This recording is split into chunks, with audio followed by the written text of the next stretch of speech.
वाल्मीकि नारद घट जोगी, निज निज मुकन कही निज होनी। जल चर थल चर नभ चर नाना, जे जड़ चेतन जीव जहाना। वाल्मीकि जी, नारद जी और अगस्त्य जी ने अपने मुखों से अपनी होनी जीवन का वृत्तांत कही है। जल में रहने वाले, जमीन पर रहने वाले, जमीन पर चलने वाले और आकाश में विचरने वाले नाना प्रकार के जड़ चेतन जितने जीव इस जगत में हैं, मत कीरत गति भूत भलाई, जब जही जतन जहाँ जही पाई। सो जानब सत्संग प्रभाऊ, लो कहूँ वेद न आन पाऊ। उनमें से जिसने जिस समय जहाँ कहीं भी जिस किसी यत्न से बुद्धि, कीर्ति, सद्गति, विभूति, ऐश्वर्य और भलाई पाई है, वो सब सत्संग का ही प्रभाव समझना चाहिए।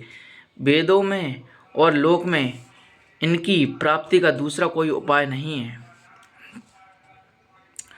बिन सत्संग विवेक न होई, राम कृपा बिन सुलभ न सोई।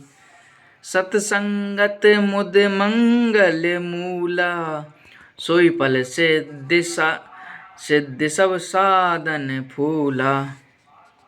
सत्संग के बिना विवेक नहीं होता और श्री राम जी की कृपा के बिना वह सत्संग सहज में मिलता नहीं।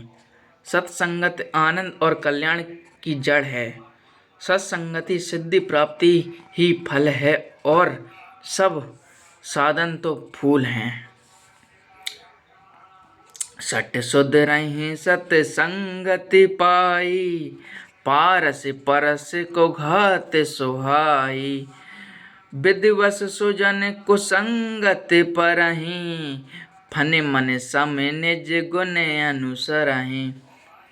दुष्ट की संगति पाकर सुधर जाते हैं, जैसे पारस के स्पर्श से लोहा सुहावना हो जाता है, सुंदर सोना बन जाता है। किंतु देव योग से किसी सज्जन कुसंगति में पड़ जाते हैं तो वे वहाँ भी सांप की मड़ी के समान अपने गुणों का अनुसरण करते हैं। अर्थात जिस प्रकार सांप का संसर्ग पाकर भी मणि उसके विष को ग्रहण नहीं करती तथा अपने सहज गुण प्रकाश नहीं छोड़ती, उसी प्रकार साधु पुरुष दुष्ट के संग में रहकर भी दूसरों को प्रकाश देते हैं और दुष्टों का उन पर कोई प्रभाव नहीं पड़ता। बिन हरि हर कवि को विद्वानी, कहत साधु महिमा सकुचानी। सो मूसन कही जात न कैसे, साक बनिक मन गुण गण जैसे। ब्रह्मा विष्णु शिव कवि पंडितों की वाणी भी संत महिमा का वर्णन करने में सकचाती है।